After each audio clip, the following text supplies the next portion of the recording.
but it's not as bad as I thought it was gonna be. It's actually, the rats are scary. I mean, there's little dogs running, and I'm like, wow. I mean, it's pretty good. They do work. I still say Skittles could kill them, though.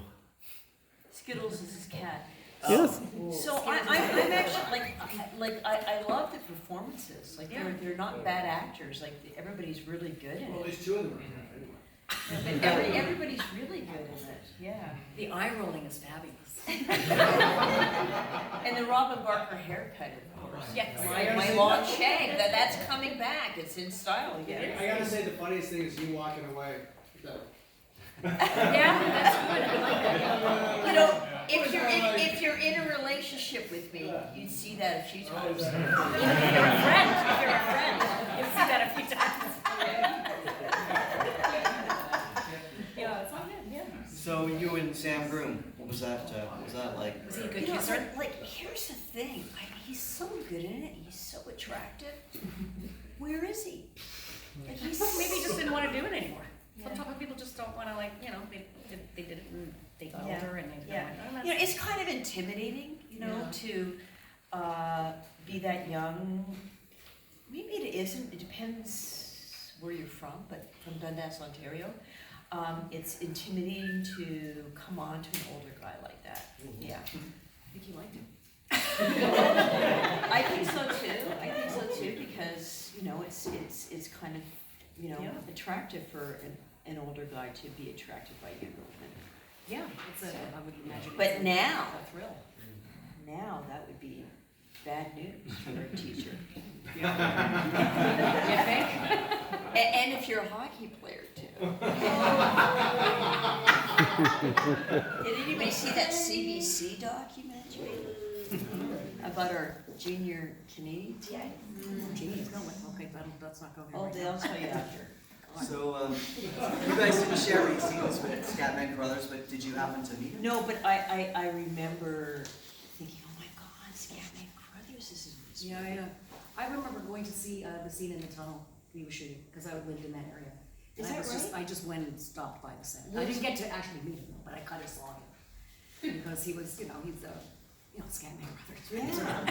Yeah, it was so cool. Yeah, it was very I cool. was gonna ask about that. It was Like and Sam you- Groom was literally acting through his teeth in that Yeah, scene. yeah. The only time it's been that cold for me is like, I played the mother at Heartland in the pilot, and it was like so cold, like I did this night scene outside of Calgary, that my face was frozen, not from Botox. And it was like, I was worried about, am I gonna be able to emote? And then the other thing that I remember watching the movie is back in the day, it was so low budget, you had to wear your own clothes. Yeah, I think that a lot of us wear our own clothes. We were all wearing your own clothes. Yeah. And So, they yeah. didn't like clean them. So Yeah. at the, like, as time went on, you really smelled. Say something now? No, but I remember that now. Yeah. It was early Canadian film industry.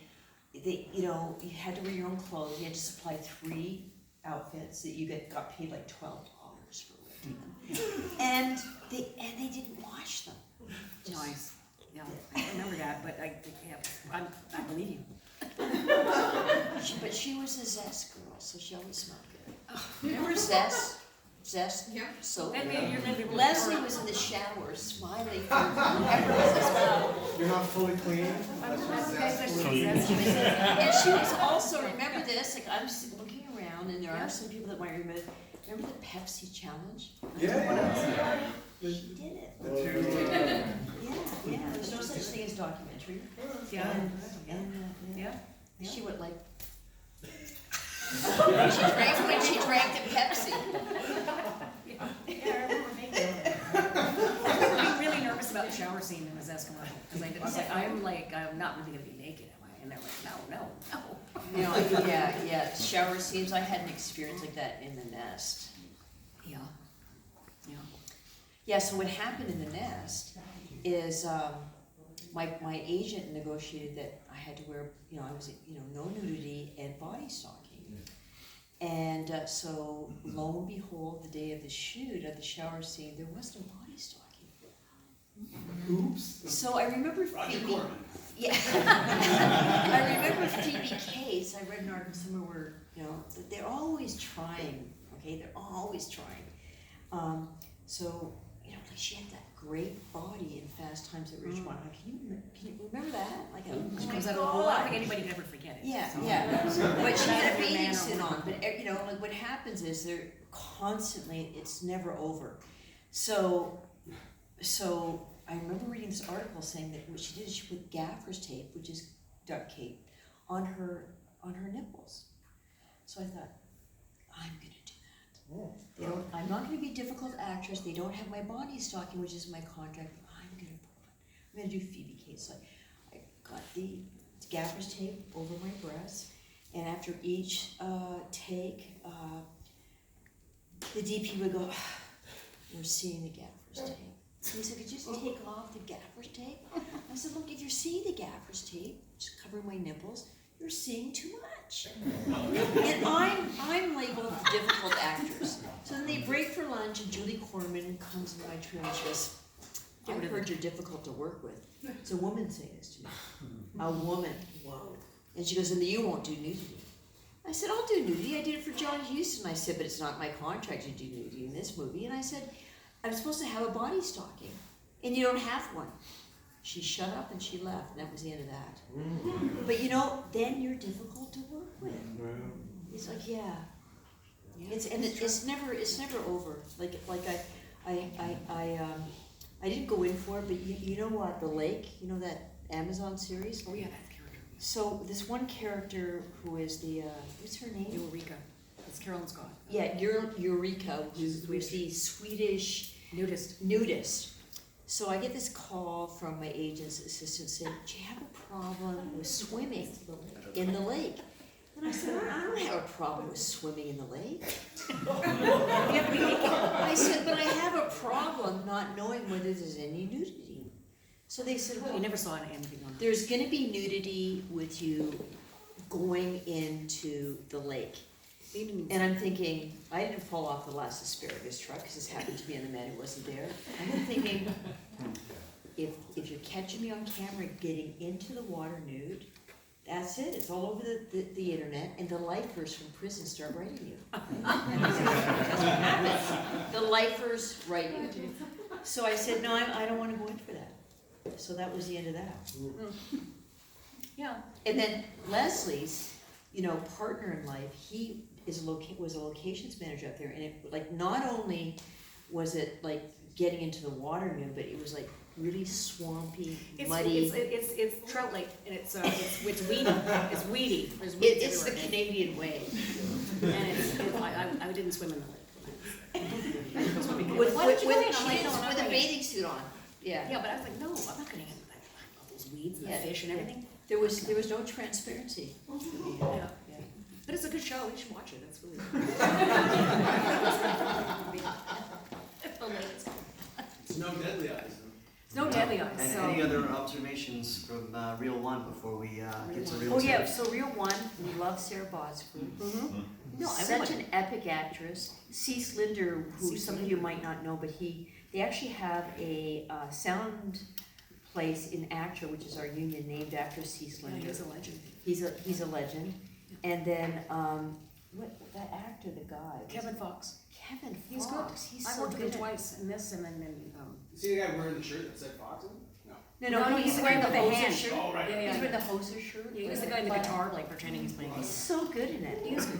And then And Joe Kell, you know. And Joe Kell, which I thought we'd FaceTime while I was here, he was in class in 1984. He's the guy who climbs up the pole, and also he's like the drug addict guy who takes the drugs and flips out and climbs up the flagpole and falls down. Wait, it's not Michael. I thought it was Michael Fox. No, that's Michael Joe Kell. Fox. He gets stabbed. Remember? Oh, right. Well, you got him up against the car, right? And you got the nuts in your. I did. Which again, I just had this idea, like, why don't I just grab a bottle Break it. and break it and put it up against Aaron's neck? And so I told Mark Lester that, and then so he said, what I liked about Mark Lester, what I didn't like is he never paid our ancillary rights, okay? And, treated the extras badly. But he was open to anything you suggested. So I said, can we get a breakaway bottle? So he ordered them, from Hollywood, because again, this is the early days of of Toronto where we didn't have all this stuff, and they got 2 bottles. So I had to get it right for the first take, and then for the second one for the Hair of the Gate, right? Mhm. Because it wasn't digital. And I remember Mark Lester being really angry that they only got 2, and then they're made out of sugar or something. Sugar glass. Sugar glass, yeah. And I don't even know how we got here, because we're talking about Deadly Eyes. Yeah, I don't know how we're getting on this. What drugs are you smoking? I'm not, no, that's the veto here, I guess that's what it is. Well, who needs drugs though with this? I Really, I mean, you don't. No, but what I was thinking, like, forget the app Calm. Why don't we just have an app where you hear this sound to go to sleep at It's night? like white noise, right? It's fantastic. It's For those of us who grew up with this, just love it. So yeah, what I'm thinking about the movie is how talented Robert Klaus is, how well crafted the film is, and one of the things I appreciate with like Thompson or like John Huston or Fletcher Burrell, Hal Ashby, they edit in their heads. As you're doing it, yeah. As they're doing it, there's no extra takes. They know what they want. They can just there's no uncertainty like, oh, should I print that one?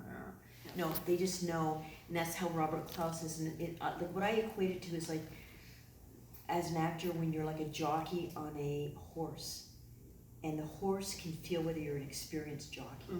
And so the director is the jockey, and I'm the horse. And it's such an amazing Yeah, it's feeling good, yeah. when they let you just be the horse and run and be in that moment. And Robert Klaus was like that. Yeah. And what I forgot about in the last session when I was trying to talk about that I forgot was we auditioned. Mostly with really great directors like Lee Thompson. You don't audition with audition, them now, yeah. you just talk to them. And they see if you're right for the part. Julie Thompson, I did that. Yeah, because they already know you can act. And but I remember years later, I ran into Bill Boyle, who was a manager at the time, and who became a really great writer, who's passed away. He said, "Oh yeah, Lisa." He said, "I was sitting in the waiting room with my client when you walked into that audition, and we heard this explosion of laughter when you're in the room." And he goes, "I turned to my client and said, You didn't get it. you didn't get it." Yeah. Oh, yeah, yeah. Anyway, All you're right. gonna be in a. But we were in wearing our own of the clothes. movie theater scene. Just so you know, we were wearing our own clothes. Yeah, yeah, no clothes and movie theater scene coming up. All right. Right, yeah. So- Okay, in this reel, we're gonna see Lisa in less clothes though, won't we? I think you are, yeah. Just to No. put your, it was, We'll get to that later. Yeah, we'll talk You about know that at what, the it's other what end. I fear that my son with his friends are gonna see on the internet. Of course they are. So, my son is 21 when he's younger, I'll never forget this, he was like 12 years old, and he shows me this picture of me, like as Patsy in class in 1984. And he said, when other parents ask me about my mom, I just show this picture, I say, this is my mother. Yeah, yeah. My sons do the same thing. Oh, this is my mom. I think that's pretty good. Yeah, I guess, I don't know. I'm But like, it's a very well crafted film, Yeah. don't you think? Deadly Eyes? Yeah. Absolutely. Yeah, and then Charles Egley, the writer, say all his credits. That he tell us about his. Yeah, no, credits. he went on to do a lot of television, Walking Dead and Dexter. Actually, in an interview, he actually said that when he went to the set of Dexter, one of the people there was like, "Oh my God, are you that Charles Egley of Deadly Eyes?" He was like, that's cool. that was Did when he he first admit had. to it? Did he admit? Absolutely, but that was the first inkling that he had that people actually watched Watched it it. still and liked it. So I did call him for The Shield, because he also wrote and produced The Shield. And I said, Charles, are there any roles for me? And he said, here's a dirty little secret about our show. You don't hire anyone who's good looking. And I said, but I can be not good looking. Never brought me, you sound like you're, what's his name in Tootsie? Yeah. Anyway. All right, yes, let's move on to the Oh, next and Charles Egley ended up marrying the art director, That's Nikki right. Dalton. They met on that film. They met on that film. you guys digging this so far?